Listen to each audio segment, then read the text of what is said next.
Do you think that Sir Keir Starmer is more like Marcus Aurelius or more like Commodus? Let me read you a quote from Marcus Aurelius. If anyone can refute me, show me I'm making a mistake or looking at things in the wrong perspective, I'll gladly change. It's the truth I'm after. Powerful words from a powerful leader.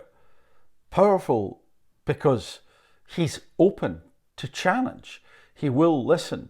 He wants to understand what the truth actually is so he can find the best way forward. Does that sound like Sir Keir Starmer at the moment? Or does Sir Keir come across as being a little bit more authoritarian and intransigent? Well, certainly at the moment his popularity has plummeted. He says here amid Sue Gray and freebie rows. In terms of Sue Gray, all I'll say for the moment is I hope she's worth the money. The freebies, well,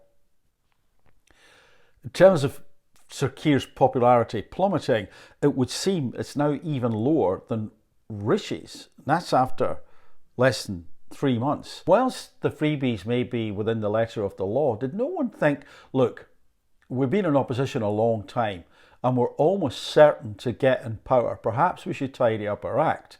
Maybe they didn't think that, and maybe they thought, yeah, we'll just keep on going because that's just what you do when you're in these positions. And maybe they'd have kept on going still in power if they hadn't been called out and surprised by the backlash. People were not going to fall in love, at least for long. The honeymoon period was always going to be short. I said so myself, I'm not alone. And so far, they just haven't connected in the way that they needed to. And so these freebie issues are deeply annoying to a lot of people. I'm not here and tend never to attack the person, any of these people. But what I will question is what they're doing in terms of leadership. And I think it's fair to say that Angela Rayner should have a photographer. Why not? It's something that a lot of people in the public eye have, including politicians, and indeed she's on the world stage, and indeed historical things will happen. But that of course is not the issue, is it? As you may have guessed, the issue is that while she was in opposition, Ms Rayner was highly critical of Boris Johnson's 3 taxpayer-funded photographers. She said the public will be rightly questioning why there is apparently no limit to the money they can be found to pay for a coterie of vanity photographers for the Prime Minister. And she's right. 3 does seem like a lot. That's not what she was saying. She was saying vanity photographers.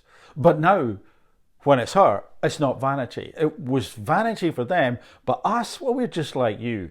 Working class, all in this together.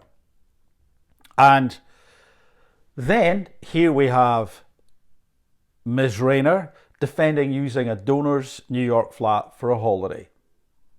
First of all, I didn't go to New York with another person. That person went to New York and I met up with them, and I met up with a number of friends while I was in New York. It was a personal holiday and I think I followed the rules. In fact, I went above that, and I wanted to do that to be transparent about the connection that I had of the use of that apartment. But they stayed in that apartment. Sam Tarry, who used to be a Labour MP, stayed in that apartment and you didn't declare it. Did you break the rules? I don't believe I broke any rules. Make of that what you will. And at the Labour Party conference, well, there were quite a few things that stood out, but here's a couple.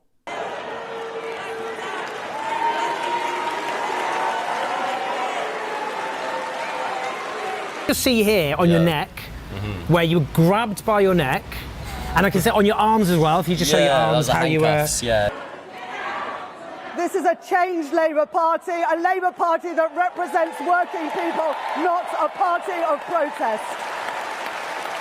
I have to say that I thought that the way that young man was removed was pretty rough.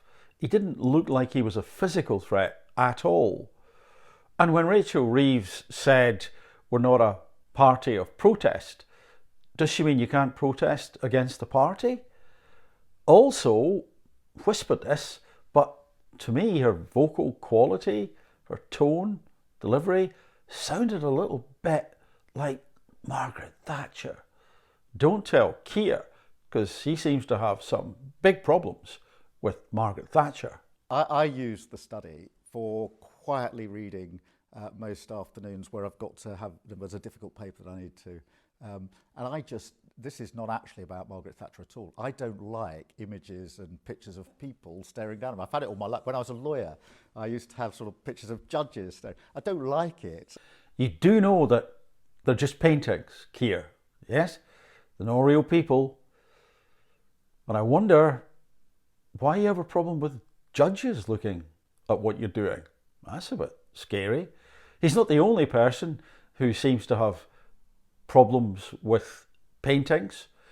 Rachel Reeves has demanded that pictures of men by male artists are removed from the stateroom in number 11 Downing Street. Now, what appears to be behind that is that she wants to highlight female artists, which is a great thing. That is a really nice thought.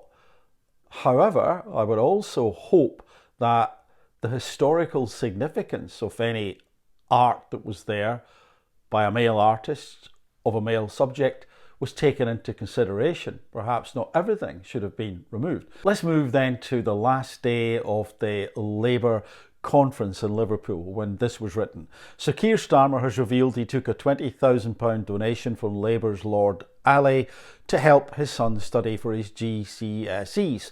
The gift was listed as accommodation when the PM registered it, and he told the BBC it was somewhere for his son to revise without being disturbed during the election campaign. I'll come back to that. He has also again defended his decision to accept free seats in Arsenal's director's box, saying it would not be fair on other fans if his security team took the seats near his usual season ticket spot. Well, they could put those fans in the director's box, couldn't they? That seems a little bit like spin, Sir Keir, and never thought I'd miss Rishi, but here he is at a football game. Security's in front of him, but he doesn't seem to be in a director's box. Then, also, in terms of the conference, the unions win a non-binding vote on winter fuel cuts. Well, yeah, a hollow victory, however. That non-binding part, that seems to be unfortunate because they've won the vote, but Sir Keir isn't for budging. And in fact, this headline, Sir Keir Starmer defends winter fuel cuts as he warns of hard path ahead. You know me by now. I don't think I do, actually. So you know all those shouts and bellows, the bad faith advice from people who still hanker for the politics of noisy performance, the weak and cowardly fantasy of populism. It's water off a duck's back. And it would seem that the vote to essentially make sure that the winter fuel payments were paid is also water off a duck's back. And I've noticed Keir mentioned populism a few times in this derogatory fashion, but populism need not be bad. Populism is where someone, a leader, a potential leader, becomes a lightning rod, a conductor, a mouthpiece for the challenges, the issues of the population. Populism can go wrong when there are no solutions, and it's just rabble-rousing. And there are lies in there, but the populists themselves need not be like that. They could simply be expressing the views of the population, and maybe they have solutions. And so I wonder whether Keir has got some antibodies or something against people harnessing what the fears and concerns are of the population. So to say it's a cowardly fantasy is worrying. Are you saying, Keir, that it's just not leadership unless it's doom and gloom and hard and tough? I know that has to happen at times, but here's the thing. It's important not to be delusional, but it's also important to be optimistic And the way you do that is you become realistically optimistic. Perhaps you need to do more of that. And then this article, Labour promises national renewal regarding immigration and welfare. I've never thought we should be relaxed about some sectors importing labour when there are millions of young people, ambitious and highly talented, who are desperate to work and contribute to their community, he said. He maintained that immigration is not about race, but rather control, and control is a labour argument. So the first part of that, yes, there are millions of young people, ambitious and highly talented, who are desperate to work. So why aren't we harnessing them? So this is great, right? Well done, Keir. Now do something about it. What's the plan? What are you going to do? Same thing with the NHS. One of your ministers has said the NHS is broken, an unfortunate word. What are you going to do about it, however? What are you going to do about all the stuff that you've been waxing lyrical at this conference? And I understand it's going to be emotional, it's going to be about rah-rah, but what are you going to do about it? And this thing about immigration being about race rather than control, I think you'll find that that's what most people think. At the same time as acknowledging the concerns around immigration, Sir Keir went on to condemn the riots that took place across England and in Northern Ireland over the summer, sparked by the fatal stabbing of 3 young girls in Southport, which was an absolute tragedy. The PM said that people who are concerned about immigration were not doing that. In other words, they were not rioting, because they understand this country is a democracy and we debate our differences. Yes, you were right, Keir, to act as swiftly as you did. You were right to condemn the riots, and I think it was also appalling what happened to the police. It's actually the first time I've seen Keir Starmer be decisive and show any emotion. Oh, apart from the Taylor Swift concert. And I'm not saying that to be facetious, because I think emotion is part of this here, Keir. I think you have to connect with the emotion of the population, and I also think that you have to show something. And so yeah, you did that, you pulled the legal lever, but what else are you going to be doing? Where else can you get exercised, passionate, upbeat, perhaps even? And this part here about we debate our differences. Well, yeah, we debate them. That's important. That means a dialogue. That means listening, like Marcus Aurelius wrote. And then Keir goes on, we do not settle them with violent thuggery, he continued, met with standing and applause. That's a standing ovation, isn't it? Racism is vile. Agreed. I mean, this is the thing, Keir. I think most people would agree with that. Most people would say, hurrah, we agree. Remember the part about the £20,000? Well, you see, we can look at that and say to ourselves, my gosh, they've got so much money. Well, in comparison to a lot of people, they do. But if you had the money, or let's scale it down, and someone said, hey, listen, I know your kid or your family member needs a place to study or a shelter or whatever, I'll lend you it. It would only cost me 25 quid a week. So it's nothing to me. What might you do? You probably do it. You probably say, yeah, of course, because I want to help members of my family. I want to help those people who are younger in particular and who are vulnerable and who need a leg up. So I don't think what he did was wrong. It's up to him. Of course, what will stick in people's craw is that he's able to do it. But once more, let's not get caught up in that. But let's take that sentiment and apply it to immigration. Labour have mentioned tackling illegal immigration. Great, that's got to stop. How are you going to do it? How soon? And people are concerned about their sons, daughters, siblings, parents, families. And the people that are concerned about immigration, quite a lot of them came to the country relatively recently, and certainly their parents did.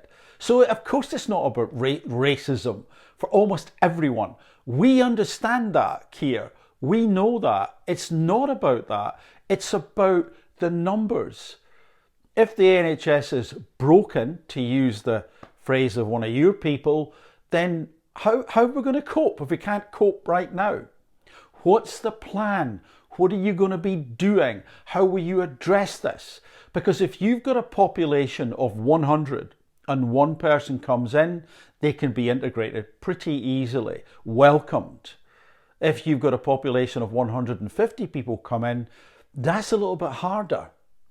That could cause some questioning of who are these people? What's this crowd? If you've got a population of 100 and 100 comes in, then depending on the groups, you may well end up with two separate populations, two groups, two cultures. Never the twain shall meet. And it becomes, in that sense, multiculturalism. But only in as much as we have these different pockets. And that's not what I think you want. And it's not what most people want. We do want this Britishness to be there. But to do that, we have to have people integrating. And to do that, we need to understand the plan, and within the plan to control the numbers, however that looks. That's what I think you need to be talking to people about.